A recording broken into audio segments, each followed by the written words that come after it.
जय भोले की हर हर महादेव बम बम भोले। आज मैं आपको रविवार यानी इतवार व्रत कथा सुना रही हूँ, जो कि सूर्य देव का वार है। कथा सुनिए। एक बुढ़िया थी। उसका नियम था कि वह प्रत्येक रविवार को सवेरे ही स्नान आदि करके निवृत्त हो जाती थी।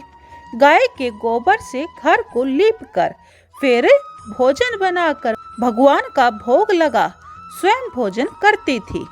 इस नियम पालन से उसका घर धन धान्य से परिपूर्ण था।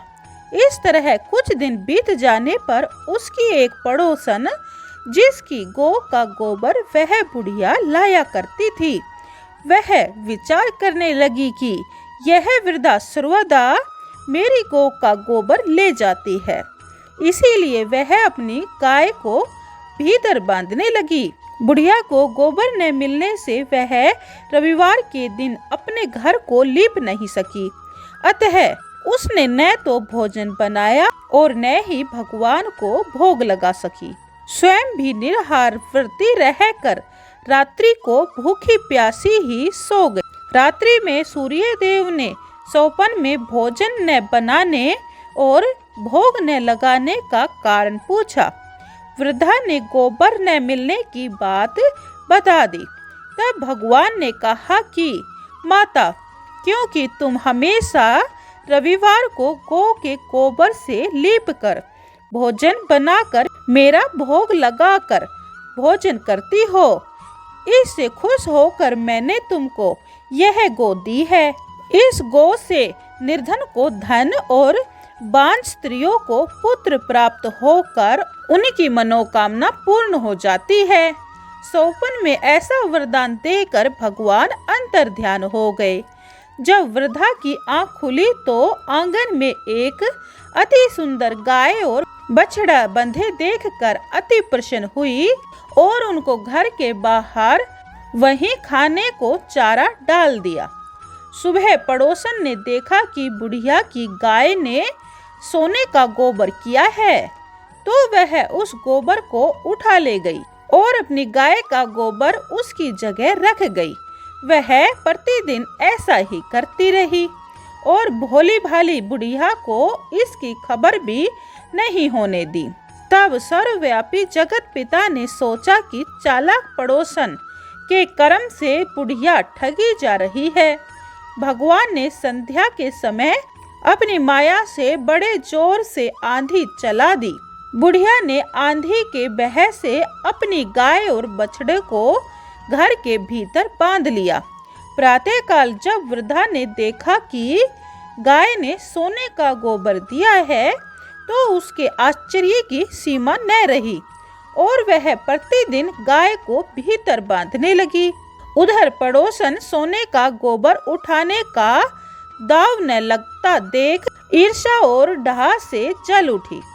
कुछ और उपाय न देख पड़ोसन ने उस देश के राजा से जाकर कहा, महाराज, मेरे पड़ोस में वृद्धा के पास ऐसी गाय है जो नित्य सोने का गोबर देती है।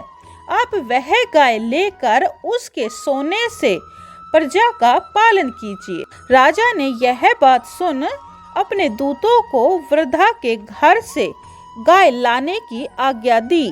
वृद्धा रविवार को भगवान का भोग लगा भोजन ग्रहण करने ही जा रही थी कि राजा के कर्मचारी गाय खोलकर ले गए।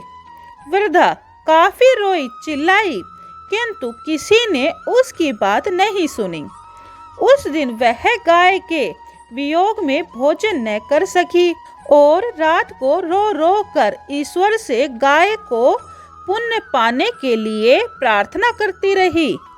उधर राजा गाय को देखकर बहुत प्रसन्न हुआ, लेकिन प्रातः जैसे ही सोकर उठा, सारा महल गोबर से दुर्गंधित दिखाई दिया। राजा यह देखकर घबरा गया। रात्रि को सौपन में भगवान ने कहा, हे राजन, यह गाय वृद्धा को लौटाने में ही तेरा भला है। उसके रविवार के व्रत से प्रसन्न होकर मैंने उसे यह दी थी। प्रातः होते ही राजा ने वृद्धा को बुला बहुत से धन के साथ सम्मान सहित गाय और बछड़ा लौटा दिए और उसकी दुष्ट पड़ोसन को बुलाकर उचित दंड दिया। तब जाकर राजा के महल से गंदगी दूर हुई।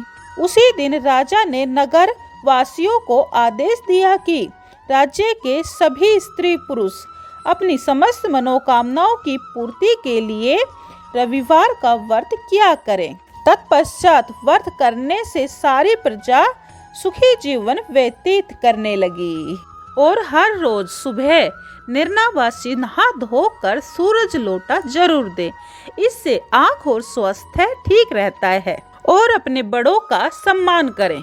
कहानी पढ़ने के बाद आरती जरूर करें। जय सूर्य देवताय नमो नमः।